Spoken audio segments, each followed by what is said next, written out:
Welcome to రషిత్ institute. ఒక చిన్న నోటిఫికేషన్తో మీ ముందుకు రావడం అనేది జరిగిందండి. యాక్చువల్గా చాలామంది ప్రతిరోజు కూడా చాలామంది ఫోన్లు చేస్తున్నారు మన హర్షిత్ ఇన్స్టిట్యూట్కి. అసలు గ్రూప్ 2కి సంబంధించినటువంటి మెయిన్స్ ఎగ్జామ్ జరుగుతుందా జరగదా, ఈ ప్రిలిమ్స్ అనేది రద్దు అవుతుందా ఏంటి అనేటువంటి అనేక కాల్స్ రావడం అనేది జరుగుతుందండి. ఆ విషయాన్ని మీకు క్లియర్గా చెప్పడానికి ఈ యొక్క చిన్న వీడియో మ్యాటర్ ఆఫ్ 3 minutes ఒక చిన్న వీడియో చేద్దామనే ఉద్దేశంతో మీ ముందుకు రావడం జరిగింది. యాక్చువల్గా అసలు ఫస్ట్ ఆఫ్ ఆల్ కారణం ఎతకాలి. మనకు అసలు గ్రూప్ 2 మెయిన్స్ ఎందుకు ఆలస్యం అవుతుంది? ఫస్ట్ పాయింట్, అసలు గ్రూప్ 2 మెయిన్స్ ఆలస్యం అవడానికి ప్రధానమైన కారణం ఏంటంటే ఒక కారణం ప్రభుత్వం మార్పు అనేది ఒక చిన్న కారణంగా చెప్పుకోవచ్చు మనం. నెక్స్ట్ మెయిన్ కారణం ఏంటంటే మనకి కోర్టులో ఉన్నటువంటి కేసు, మన పెంచలయ్య గారికి ఇచ్చినటువంటి కానీ మిగతా అభ్యర్థులు కొంతమంది కోర్టులో కేసు వేయడం అనేది జరిగింది.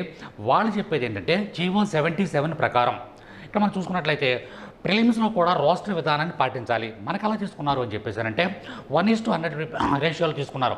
ఇక్కడ మనకి ఎవరైతే మనకి ఎన్ని పోస్టులు అయితే ఉన్నాయో అన్ని పోస్టులకు తగ్గట్టుగా 1:100 మన ఏపీపీఎస్సీ చరిత్రలో, మన ఆంధ్రప్రదేశ్ చరిత్రలో ఎప్పుడూ లేని విధంగా ఒక పోస్టుకి 100 మందిని ఇప్పుడు మెయిన్స్కి క్వాలిఫై చేయడం అనేది జరిగింది. కానీ ఇక్కడ మన వాళ్ళు ఏమంటారంటే ఇది కూడా ఆ తీసుకునే 1:100 కూడా రోస్టర్ సిస్టంలో ఉండాలి అని చెప్పడం జరుగుతుంది. కాకపోతే 1:100 తీసుకున్నటువంటి పోస్టులు జనరలైజ్ చేసి తీసుకున్నారు తప్ప, కామన్గా తీసుకున్నారు తప్ప ఎటువంటి రోస్టర్ పాటించలేదు. వాళ్ళు చెప్పారు, ఏపీపీఎస్సీ చెప్పింది ఎటువంటి రోస్టర్ పాటించలేదు, మేము జనరల్గా టాప్ 100ని తీసుకుంటున్నామని చెప్పడం అనేది జరిగింది. ఇప్పుడు అభ్యర్థులు ఏమంటారంటే ఎవరైతే కోర్టుకు వెళ్ళారో కోర్టుకు వెళ్ళినటువంటి అభ్యర్థులు ఏమంటారు అంటే అలా కాదు, ప్రిలిమ్స్ కూడా రోస్టర్ సిస్టమ్ ఫాలో అవ్వాలి. యాక్చువల్గా మన ఆంధ్రప్రదేశ్లో కానీ మన భారతదేశంలో కానీ 2 రకాలైనటువంటి రోస్టర్ సిస్టమ్స్ ఉంటాయి మనకి. ఒకటి వెర్టికల్ రోస్టర్ సిస్టమ్ ఉంటుంది, రెండోది హారిజంటల్ రోస్టర్ సిస్టమ్ అనేది ఉంటుంది. ఈ 2 రకాల రోస్టర్ సిస్టమ్స్లో మనకి ఎలా జరుగుతుంది ఏంటనేది అదంతా కూడా అది ఒక పెద్ద సబ్జెక్టు. వెర్టికల్ రోస్టర్ సిస్టమ్ అనేది ఇక్కడ మనకి జనరల్గా ఉన్న ఎస్సీ, ఎస్టీ, బీసీ, ఈడబ్ల్యూఎస్ వీళ్ళకి సంబంధించినటువంటి రోస్టర్ సిస్టమ్గా చెప్పుకోవచ్చు.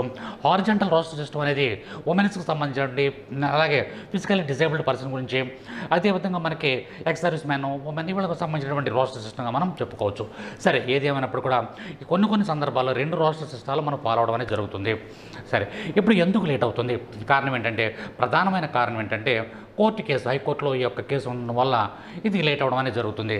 అయితే చాలామంది అభ్యర్థులు ఉన్నటువంటి డౌట్ ఏంటంటే చాలామంది మాకు ఫోన్లు చేసి, మన హర్షిత్ ఇన్స్టిట్యూట్కి ఫోన్లు చేసి వాళ్ళు అడిగేది ఏంటంటే సార్ అసలు జరగదా, మేము చాలా టెన్షన్లో ఉన్నాము, మేము అసలు చదవాలా వద్దా, మాకు అసలు చదువు మీదే విరక్తి కలుగుతుంది, ఇన్ని నెలల పాటు మేము హాస్టల్లో ఉండి వేలు ఖర్చులు పెట్టుకుని మేము అలా ఉంటున్నాము, మాకు దీనికి సొల్యూషన్ ఏంటి సార్ అని చెప్పేసి మాకు కానీ మా యాజమాన్యానికి కానీ మా ఫ్యాకల్టీలు కానీ ఫోన్లు చేయడం అనేది జరుగుతుంది.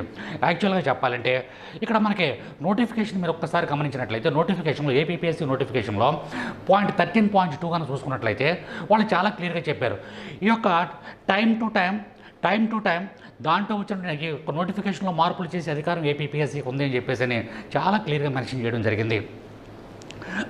అలాగే పాయింట్ నెంబర్ 7లో కూడా ఏమంటారంటే ఏపీపీఎస్సీకి ఈ యొక్క ప్రక్షాళన చేసేటువంటి అధికారం పూర్తి స్థాయిలో ఉందని చెప్పేసి అక్కడ కూడా మనకి ప్రస్తావించడం జరిగింది.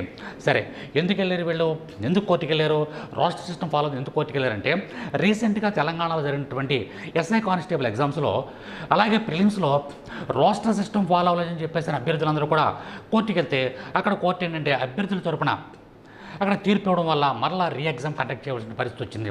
అదే విధానం మాకు కూడా చేయండి అని చెప్పేసి ఆంధ్రప్రదేశ్లో కూడా ఇక్కడ మనకి వీళ్ళ అభ్యర్థులందరూ కూడా కోర్టుకు వెళ్ళడం, కొంతమంది, అందరూ కాదని కొంతమంది అభ్యర్థులు కోర్టుకు వెళ్ళడం అనేది జరిగింది. ఇక్కడ మనం గమనించవలసిన విషయం ఏంటంటే గత 30 సంవత్సరాలని మన ఏపీపీఎస్సీలో గత 30 సంవత్సరాలని అరౌండ్ 1995 నుంచి ఇప్పటి వరకు ఉన్నటువంటి అంశాలను తీసుకున్నట్లయితే ప్రతి నోటిఫికేషన్లోనూ కూడా ఏదో రకమైనటువంటి వివాదం, కొన్నిసార్లు అయితే చాలా వివాదాలు ఉంటాయి. ఉన్నప్పటికీ కూడా ఇప్పటి వరకు మీరు అబ్జర్వ్ చేయండి, మీరు గమనించండి, 2 నోటిఫికేషన్లు, ఒకటి మెడికల్ డిపార్ట్మెంట్ నోటిఫికేషను, రెండవది గ్రూప్ 1కి సంబంధించినటువంటి ఈ యొక్క వాల్యుయేషన్ సంబంధించిన కరెక్ట్ వాల్యుయేషన్ లేదని చెప్పేసి రీసెంట్గా గ్రూప్ 1 నోటిఫికేషన్ ఒకటి, అంతకుముందు మెడికల్ డిపార్ట్మెంట్కి సంబంధించిన నోటిఫికేషన్లు 2 రద్దు అవ్వడం అనేది జరిగింది. కాబట్టి మేము ఇచ్చేటటువంటి సలహా ఏంటంటే ఎవరైతే సీరియస్ ఆస్పిరెంట్స్ ఉన్నారో, ఎవరైతే చదువుతున్నారో వాళ్ళకి చెప్పేటండి ఒకే ఒక సమాధానం, ఖచ్చితంగా 100% ఎటువంటి డౌటు లేకుండా